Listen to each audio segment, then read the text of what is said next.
So we are seeing rapid change to care models in all environments, from primary to acute care settings. While the pandemic accelerated this rapid change and the need to increase emphasis on population health and wellness, the healthcare consumer must be the most impactful driver towards the Care Model 2030.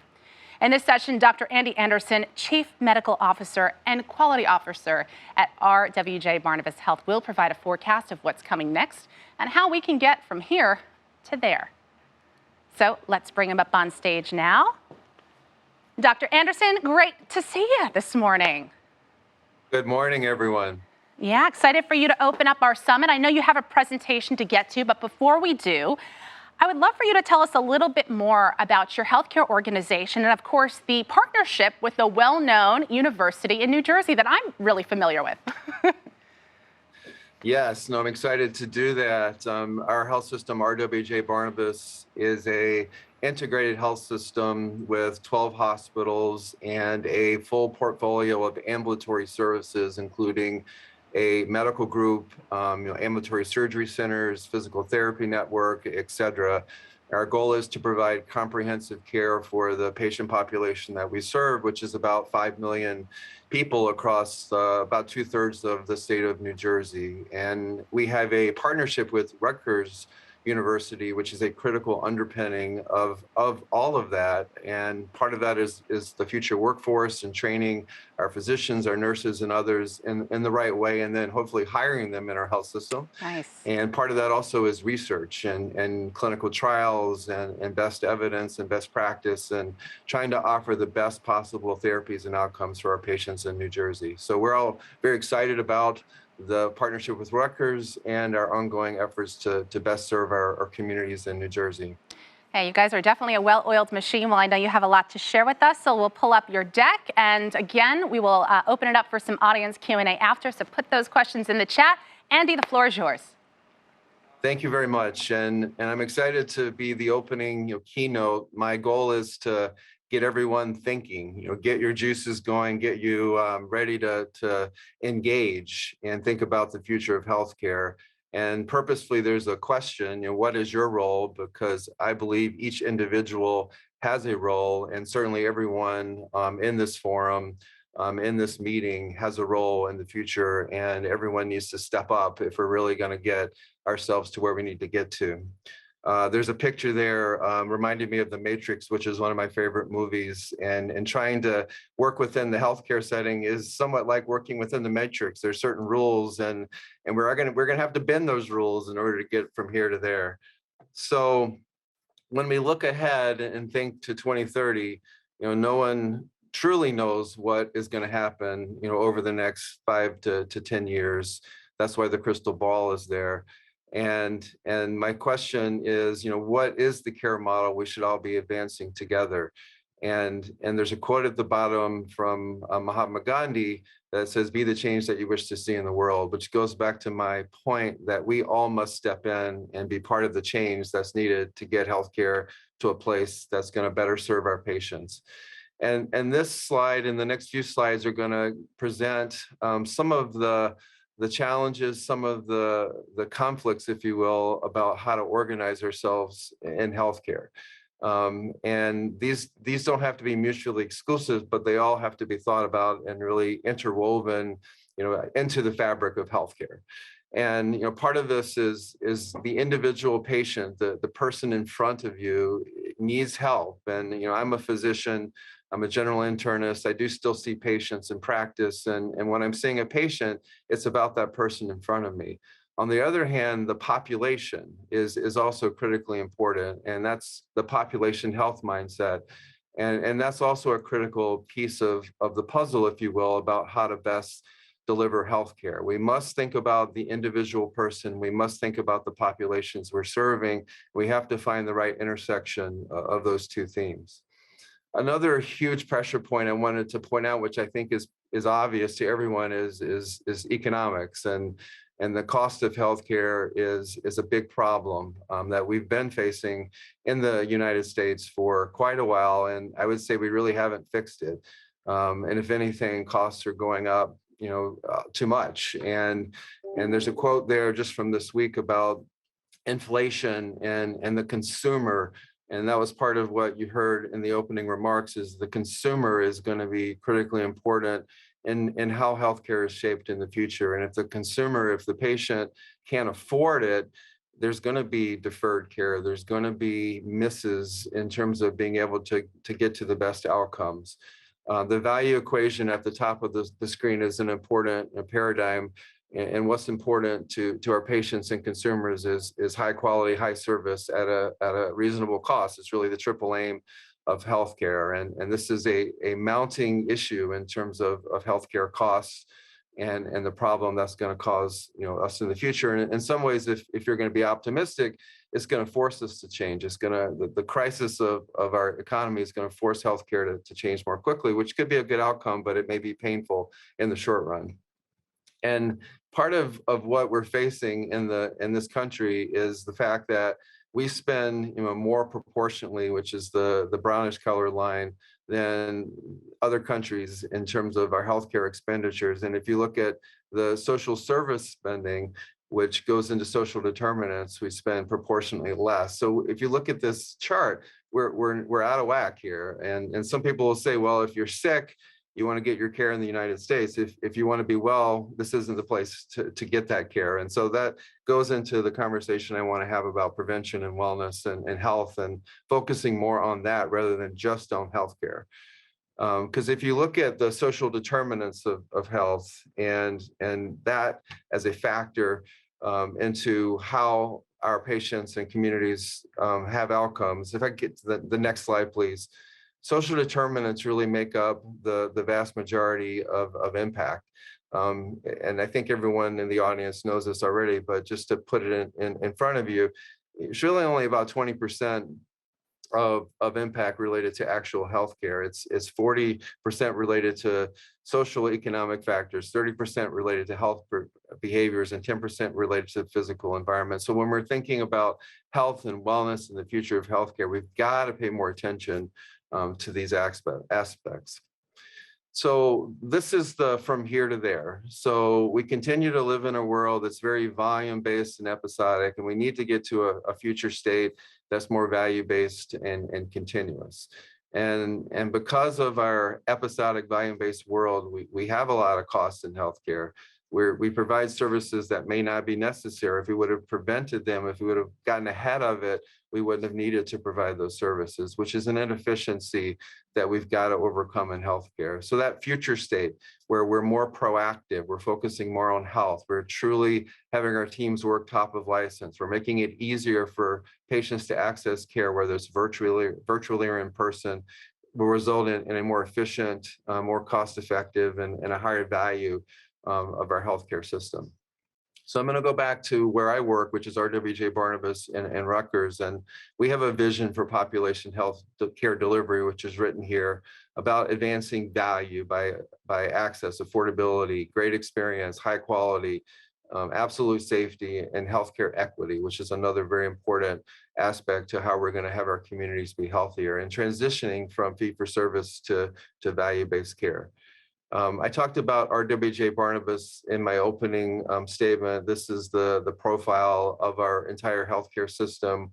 Part of what we have been focusing on culturally is high reliability, which is a very important way of trying to deliver safe, high quality care, basically standardizing best practices and doing it the same way every time in every place that a patient touches our healthcare system. That's a critical underpinning. And then social impact and community investment, another very important partnership with our communities and trying to promote health in our communities is critically important. The mission of our healthcare system speaks to clinical and social determinants, and our vision is healthier communities. And so for us to get from here to there, we've got to pay attention to that and invest resources in that. Our Rutgers partnership I mentioned earlier is about the highest possible quality patient care, life-changing research, and training that future generation that's going to be the leaders of healthcare in the future. And we really want to transition ourselves from being a hospital system to a truly integrated health system. And in my mind, that starts with a robust primary care network, and surrounding that with specialty care, in these what I'll call medical neighborhoods.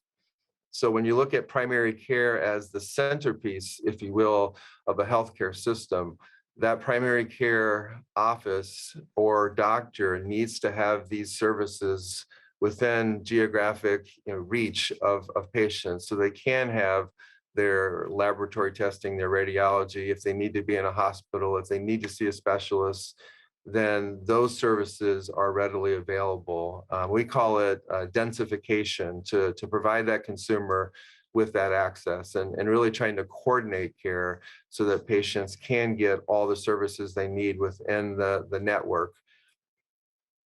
So thinking ahead to that future state, if I could get the next slide, this medical neighborhood management is focused on the patient and having the patient be in the center. And that really is the future of healthcare. The patient is at the center. The patient is the person that is driving their personal healthcare needs, and not just healthcare, but health. And if we can coordinate and we can integrate care, it's going to be safer care, it's going to be higher quality care, it's going to lower costs of care. If we can truly prevent disease, better manage chronic disease, focus more on wellness, it's going to make an enormous difference in the care of each patient, which in turn is going to make a difference in the health of our communities when our individual patients are more healthy.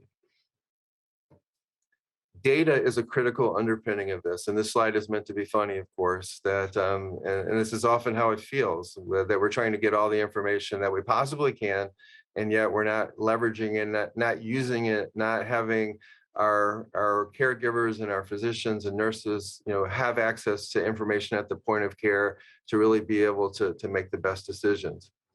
So when you think about how to best organize data, this is what we're after, not just descriptive data, which is the baseline, I would say, about having a great reporting and great dashboards.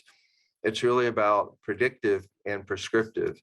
Predictive meaning, can we guess based on analytics what the most likely strategy should be? And then prescriptive, can we truly provide real-time decision support to make it much easier for everyone to do their work at the point of care? And if you put all this together, this slide I thought was kind of fun to look at. And the statement here is sort of a utopian statement about unifying, integrating, analyzing, and sharing previously siloed data with near zero management that delivers virtually unlimited scale, concurrency, and performance. That's what we're after, trying to get ourselves to a place where we have artificial intelligence and data support systems that enable all of us to do our work in the best possible way, and giving us predictive analytics so that we do know what the most likely outcome, the most likely therapy will be for our patient. And you can apply that to just about anything. Certainly we're applying it in the current state to cancer treatment. Understanding someone's genetic profile can make an enormous difference in terms of which chemotherapy drug is going to work the best, and having tumor markers related to the cancer can help us personalize therapy. We should really be able to do that. We should be able to leverage our data for any chronic disease to understand what the phenotype is of someone's disease so that we can better manage it, better treatment. So when I challenge the audience, which is my next set of slides here, is, what is your role to really step into this, to be part of what the future of healthcare needs to be? And I look forward to some dialogue about this. So please, think and ask questions when I get to the end of the presentation here in about 10 or 15 minutes or so. So part of what I want to emphasize is that in order to get from here to there, we need leadership. We need people to step into this and step up and truly be role models so that others will follow, others will want to be those future leaders. And these are some of the characteristics of leadership that are important. And the first one there is that positivity, that enthusiasm that we all need for others to gravitate and really step in and participate. The second bullet is about sort of social skills and your ability to listen, your ability to have emotional intelligence, which it's not something that might come naturally for everybody, but truly having two-way dialogue, truly engaging people by having excellent communication is a critical underpinning of good leadership. Professionalism, I would hope, is a given, but also critically important. How do we treat people? Are we kind to them? Is a fundamental aspect of being a good leader. Lifelong learning. We don't know everything, and none of us ever will. And really being open. If someone asks you a question, you don't know the answer should be, I don't know, but let's go find out and look that up together. And then we're both going to learn from that. So that's an important quality for all of us as leaders. And role modeling work-life balance. It's critically important for all of us to not just be about our work, but also to have life at home with our family and friends. So these are some of the critical examples of what leaders need to be in healthcare and any industry. And the quote at the bottom, mastering yourself is true power. Truly understanding yourself, what your strengths and weaknesses are, being open to feedback, open to change is very important.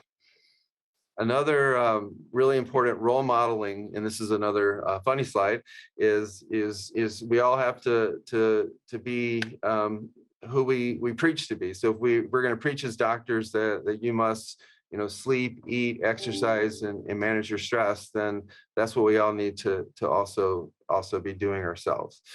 The culture that we create as leaders that surrounds us. We must have diversity. We must have differences of opinion. We must make sure that different communities, different constituencies, different ethnicities are represented at the leadership table and are providing useful and key input into decisions. We have to be open to uncertainty and the unknown. And part of that culturally is you got to take some chances. You can't just rely on doing the same thing the same way you've always done it. You've got to put yourself out there and embrace that uncertainty and be ready to pivot in order to get from here to there. That's what innovation is all about. On the other side, we have to be able to make decisions and act decisively. But when you do, making sure that you've gotten input along the way and that you get input after the decision. And if you need to change the decision, you have to be open to that. Part of the culture of safety and high reliability is sharing errors, sharing mistakes so that others can learn from them. And so that best practices can be developed for others to employ in the work that they do. And then supporting each other, kindness, respect, team building is very important to have that safe environment so that people aren't afraid to speak up, so that people will question decisions in order to lead to a better solution. So building a team is what we're all after in healthcare. And this is the Vince Lombardi quote that I think is very wise, that applies not just to football, but applies to everything that we're doing. And really getting everyone working top of license is important for efficiency, but it's also important for engagement. People are more engaged when they feel like they're working at the top of their license. They're much more fulfilled that way. The other aspect of leadership is stewardship of healthcare and really taking the time to identify waste and continuously improve. We know that in healthcare, there is a lot of waste to be found. And part of what we are seeing around us is disruptive innovators coming in and showing us that waste and showing us that we can do these things better. And it's up to us in healthcare to be part of the solution and to be part of the identification of opportunities to create more efficiencies and to reduce waste. So when I think ahead and what is that care model in 2030, there are many aspects to it. And these are 6 that I wanted to highlight and put out there for the group to react to and to have conversation about. The first one I've talked about quite a bit already, about primary care as the centerpiece, as really the quarterback of patient care. And that's about prevention, about wellness. It's about management of chronic disease. It's about helping someone when they're sick to navigate to the right place. You have to surround that primary care network with all the other services, but having a primary care individual, whether it's a doctor, advanced practice provider, or it's that whole team in the office is a fundamental underpinning for how we're going to truly be successful in healthcare. It's going to help us reduce costs, reduce waste. It's going to give easier access. So important. Number 2 is about telemedicine, wearables, home monitoring, hospital at home. We traditionally have been very fixed in our model of providing service to patients. One of the byproducts of COVID, which has been a good outcome, is the shift to telemedicine and knowing that much of what we do can be done through a telemedicine platform. Things like behavioral health, we know 80–90% of behavioral health services for managing chronic behavioral health conditions can be done through telemedicine. We know with primary care, there's things like Medicare wellness visits, chronic disease management that can be done through telemedicine. We know there are urgent care issues that can be managed through telemedicine. Very important.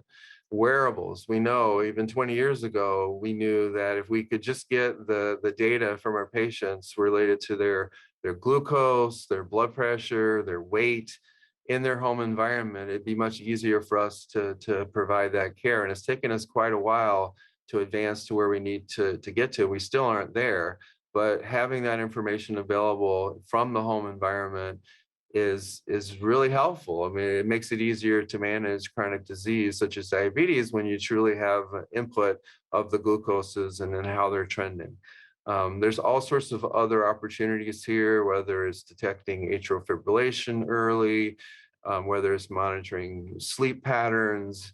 With wearable devices, I think the future is going to be very bright, and it's going to be very helpful as these become more advanced and they better interconnect with our electronic health record.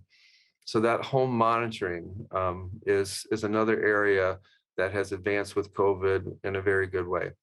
And then you take it all the way to hospital at home. If you have someone who is relatively stable and you have the right technologies in someone's home, you can do this. We did this during COVID in our health system when we literally ran out of beds in our hospital. We took patients who were relatively stable, we put them in their home environment, and we monitored them with telemedicine, with home oxygen, with home pulse oximetry, and we had good outcomes. So we know we can do it. We did it during a crisis. We can do it in the normal state as well, and we need to do it. It's going to be much less expensive to do it this way if we do it right, and it's also going to be safer. We know hospitals aren't necessarily the safest places to be, and someone's home environment is typically a safer place where someone is very familiar.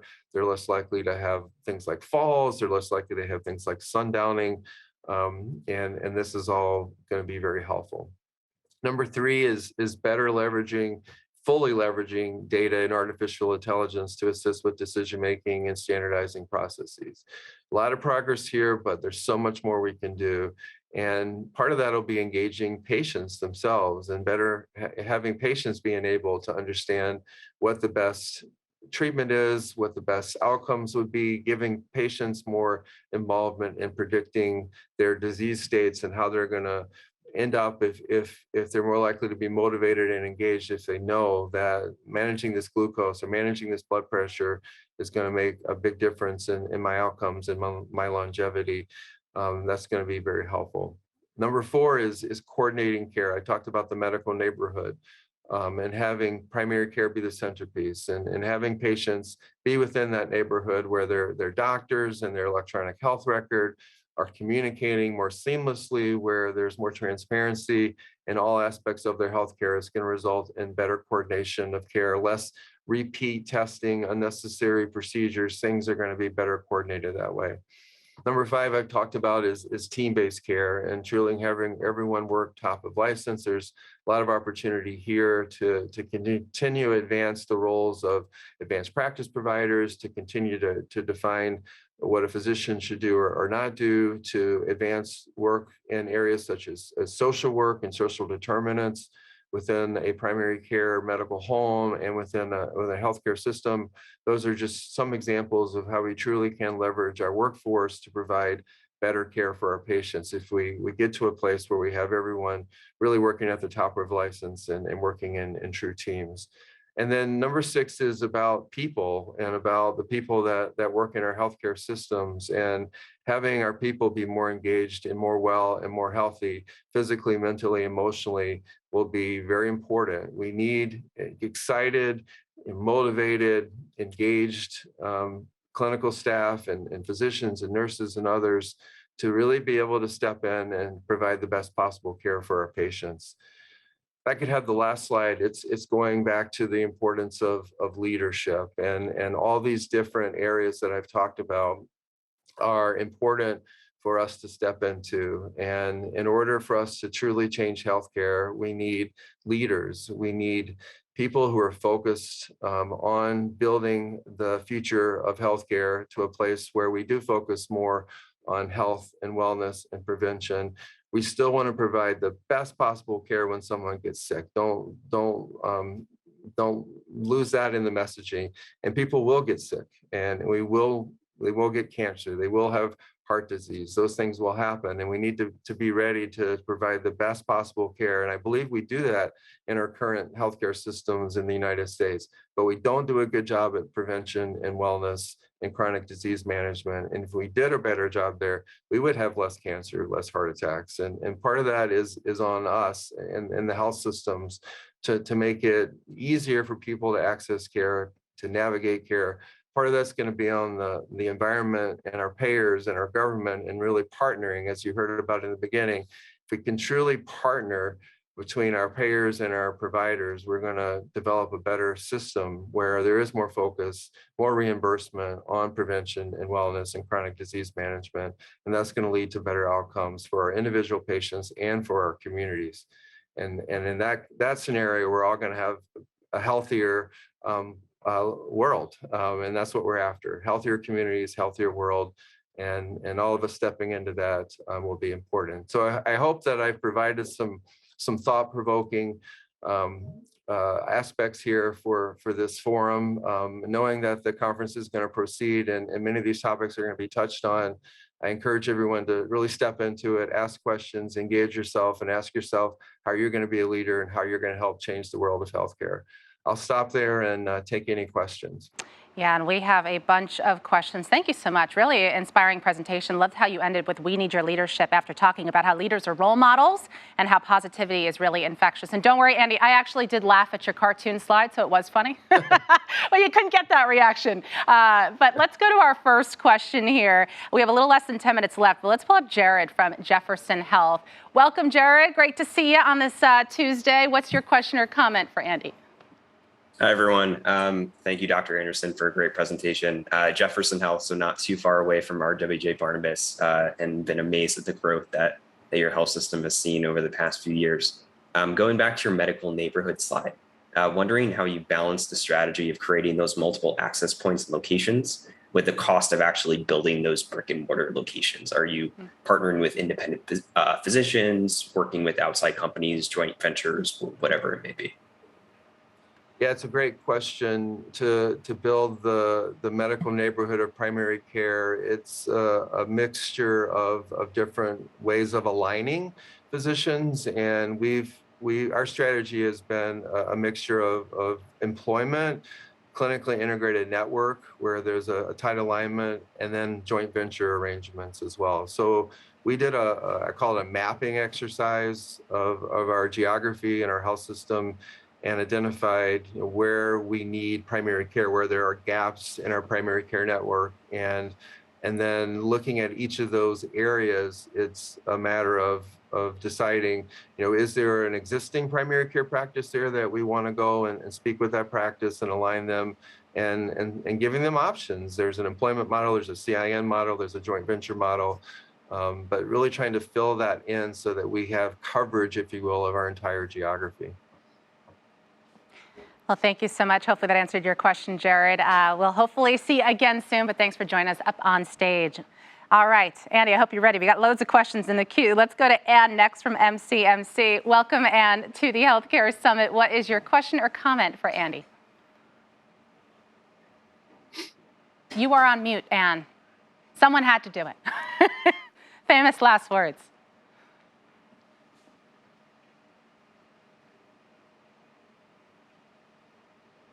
Doesn't look like we can hear you. Nope.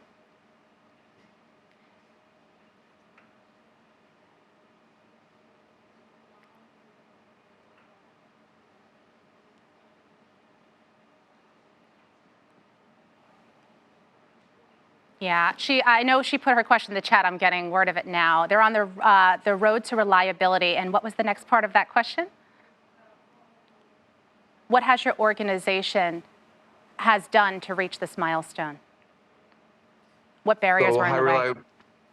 Yeah, HRO, high reliability organization. It's a journey, and there's a big focus on safety, of course, and the other important part of this is getting the best possible outcomes by being highly reliable. The journey really starts with culture, and part of that's transparency, part of that's data reporting. We, have been tracking our serious safety events, and in the beginning of a high reliability journey, you have more of those because people are reporting them, and previously they weren't. And so that's the transparency. And then that number peaks, and then you start to see your serious safety events go down as people truly understand why, and you do root cause analysis, and you spread best practice, and all this takes time. It doesn't happen overnight, and there's different ingredients, if you will, to the culture of high reliability. I would take high reliability even further and say, not only do you want to do things the best possible way every possible time, but you want to keep looking for better ways. So, you really mix high reliability with continuous quality improvement to get yourself to a place that's going to be the ideal state as you go forward. Perfect. See, Anne, we did it together. We still got your question. We know you were mouthed. Thank you. So thank you for asking that question. We have Thomas from Molina Healthcare also excited to jump up on stage. As you can see, your presentation very popular. So welcome to Thomas. What is your question or comment for Dr. Anderson? Good morning, and thanks for your presentation, Dr. Anderson. My question was so you talked about working on social determinants of health from a healthcare provider perspective. As I'm sure you're completely aware, that's a rather politically unpopular stance in the United States. And I wondered how each of us as individuals and as healthcare organizations can meaningfully address the social determinants of health. There's an organization locally that's made a start on that, the Boston Medical Center. They've managed to put up things like housing, but they're an outlier right now. And I'd appreciate your comments on that. Thanks. Yeah, that's an important topic, and a lot of detail in terms of the things that we're trying to do. And I'll mention at least a few of those things. And first, I would say, partnering with communities is the most important first step, and that's listening and really trying to understand what the needs are, because each community is going to be a little bit different. And if you don't listen carefully, there's going to be a challenge with engagement and sort of that two-way coordination. But some of the things that we've been doing relate to food insecurity, and we have a mobile van, for example, that goes into the community and teaches people how to cook and eat healthy, as one example. We've partnered, as you mentioned, on housing. We've partnered with our payer on social workers and having social workers engaged with at-risk patients to try to help navigate them to the right resources. And the other part of the answer that we're finalizing is making sure we have a social determinants of health screening tool that's used universally across our healthcare system. We're on Epic as our platform, and we're building that into Epic so that patients have that screening, so that physicians and nurses and others in the medical home can see what the gaps are, and then trying to navigate patients to the right resources to help with their needs. Perfect. Hopefully you got a lot out of that, Thomas. Thanks very much. Thanks for joining us. We have time for one last question. Let's bring up Kathleen from United Healthcare. Hey, Kathleen. Good morning. What's your question for Dr. Anderson? Good morning, Dr. Anderson. Thanks again for your presentation today. And my question really relates to thinking about our patients as, humans first. So it's how do we extend those medical neighborhoods that you spoke about really beyond those buildings or systems that own them into the natural communities that support these humans every day?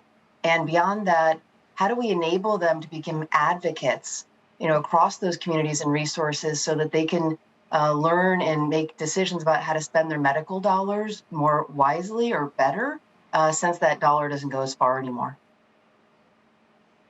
It's a great question, and And that's the art of partnering with our communities and best understanding how to interconnect the resources that are available. And it goes back to the early slide about the individual patient and the population. And there's going to be needs that are going to be important for both. And the screening tool I mentioned for social determinants really focuses on the individual. When you think about the population and the community, there's going to be themes in the community that whether it's food insecurity or housing insecurity that we can partner around. But your question really is the basis for how we're going to solve this is partnerships and interconnecting because we know there's a lot of resources out there, and a lot of the time we just don't connect people to those resources in the best possible way. We need to do it efficiently and effectively, and that's what we're all after. So that'll be an important work, if you will, for all of us to do over time, is to better connect what's out there for our patients and communities. Well, thank you so much for your question. And, Dr. Anderson, thank you so much for that wonderful presentation. I know you'll be here throughout the summit, so if you have any other questions, feel free to message him on the side, but really appreciate you opening up our summit on a high, and so great to hear how RWJBarnabas Health is really partnering up with the communities to make our people safer, healthier. So thank you so much. Thank you. Thank you. All right.